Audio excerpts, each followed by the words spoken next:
Hi, my name is David Keegan. I'm an academic family doctor here at the University of Calgary.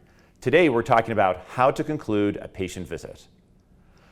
So when you're finished with a patient, they've maybe seen you in the outpatient area, they're seeing you in your clinic, in the emergency room, or even at the bedside. Finishing the visit is really, really important because you want to make sure that no loose ends happen. You want to make sure that everybody knows what they're supposed to be doing. So there's 5 key things you should do. First, you check and see, are there any questions?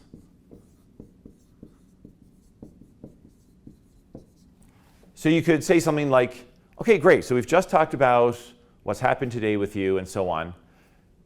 Do you have any questions about anything we talked about understanding what we think is going on and our plan going forward and all that sort of stuff? Do you have any questions? It's surprising, actually, when you've been having even a very good back and forth discussion and the patient is fully engaged, still, how frequently there will still be questions. And it might be things you already talked about, and it just for whatever reason at that moment, 5 minutes earlier, they weren't quite ready to hear what you were saying, or they needed to hear it twice or whatever.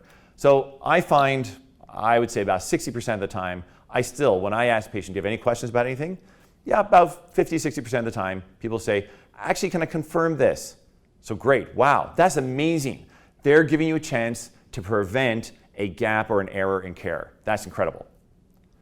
Next, you confirm their understanding.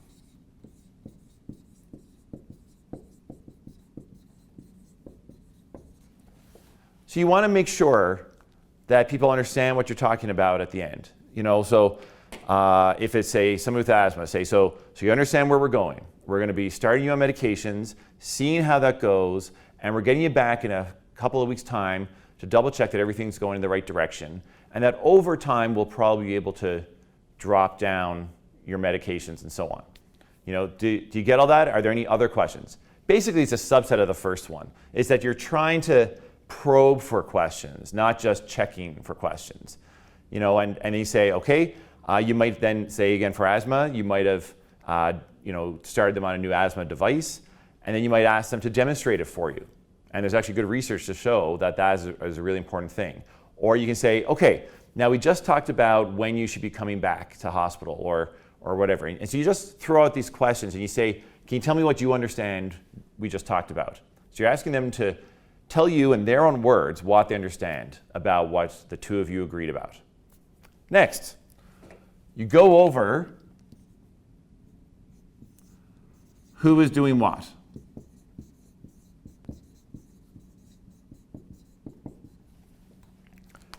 You make sure you say, okay, so from here, you're going to be checking your peak flows with this little device I just gave you twice a week for the next month.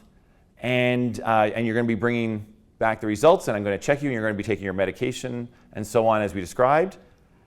And in the meantime, I'll be watching, you already had that x-ray earlier today, I'll be watching for the results, and I'll be in touch, or my clinic will be in touch about those results, and so that you'll be up to date on what's happening. So you just sort of make it clear who's doing what. Sometimes you have to give things. So you might have to give somebody a prescription, you might have to give them a requisition, you might have to print something off the internet and give it to them, or give them a URL. And so it's just good to check, have I forgotten to give you anything? And in fact, I just say that. Have I forgotten to give you anything? Is there anything that you need that I haven't already given you? And again, it doesn't happen maybe too often, but it happens enough, maybe once a day. Somebody says, oh, well, actually, I need that prescription. It's like, oh, right, sorry about that. And so just actually asking out loud is great. And then people tell you the answer. And with regards to things that you're giving, if it's some sort of guidance, it's good if you can personalize it in some way. So if you're printing off a sheet, say a dietary sheet for, say, how to avoid drugs, how to avoid food that's high in potassium, then writing their name at the top or circulating a key thing helps personalize it, and the evidence seems to suggest that makes it more likely the patient will actually look upon this as being relevant to them in the future. And the last thing to go over is to go over when the plan should change.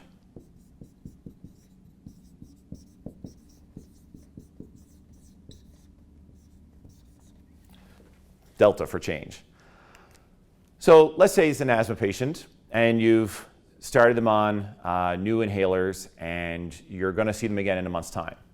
It's important to go over for this patient, or frankly for any patient, when should this plan change? And so I find a very handy way to do it is that there's 3 things I say to the patient is going to happen. 3 things are going to happen.